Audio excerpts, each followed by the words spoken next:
gotta have a proper big contractor fixing it. It cannot be local contractor. Hindi pwede yung mga maliit na contractor sa mga bayan-bayan. Hindi pwede. Kaya pag malaki yung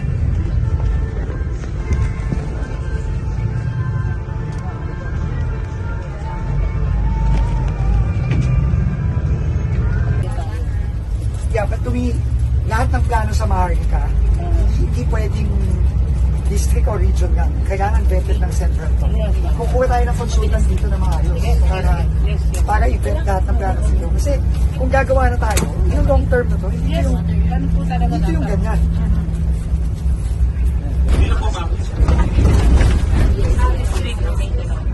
so ano yun, widening lang at bukado. Hindi po, widening matching lang. Sa region.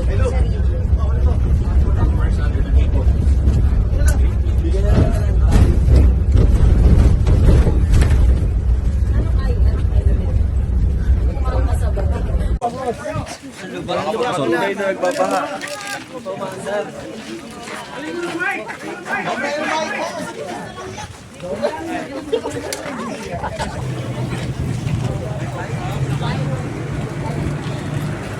Tagal.